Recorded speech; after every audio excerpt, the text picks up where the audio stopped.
மயிலாப்பூர் என்கிற திருமயிலையை பற்றியும் கபாலீஸ்வரை பற்றி இருந்த முதல் இலக்கியம் திருஞான சம்பந்தர் பாடிய மட்டிட்ட புன்னையங்காணல் என்ற தொடங்கும் பதிகமே ஆகும். திருமயிலையில் வாழ்ந்த சிவநேசர் என்ற வணிகர் சிவன் மீது அதீத பக்தி கொண்டிருந்தார். இவரது மகள் பூம்பாவையை ஞானசம்பந்தருக்கு மனம் முடிக்க முடிவு செய்தார். இந்த நேரத்தில் மலர் பறிக்கச் சென்ற பூம்பாவை பாம்பு தீண்டி உயிரிழந்தாள். அவளை தகனம் செய்த சிவநேசர் அஸ்தியையும் எலும்பையும் ஒரு குடத்தில் போட்டு வைத்துவிட்டார்.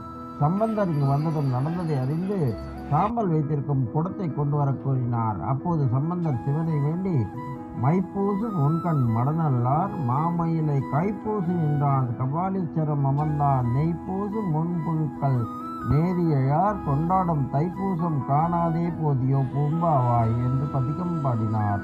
மண்ணில் பிறந்தவர்கள் சிவபெருமானுக்கு நடத்தப்படும் தைப்பூசம் என்ற நல்விழாவை காண்பதே பிறவி பயனாகும். அந்த விழாவை காணாமல் நீ சென்றுவிட்டது உனக்குத்தானே நஷ்டம் என்ற ரீதியில் இந்த பாடல் அமைந்துள்ளது. அவர் பாடியதும் பூம்பாவை உயிர் பெற்று எழுந்தாள். அவளை திருமணம் செய்து கொள்ளும்படி சிவநேசர் சம்பந்தரிடம் வேண்டினார். உயிர் இழந்தவளுக்கு மீண்டும் உயிர் அளித்ததால் அவள் எனக்கு மகளாகிறாள் என்று சொல்லி மறுத்துவிட்டார் சம்பந்தர். பூம்பாவையும் இறுதி வரை சிவப்பணியை செய்து சிவனடி சேர்ந்தாள். இவர் பாடிய 11 பாடல்களில் முதல் 10 பாடல்கள் பூம்பாவையை அழைக்கும் முறையில் உள்ளன.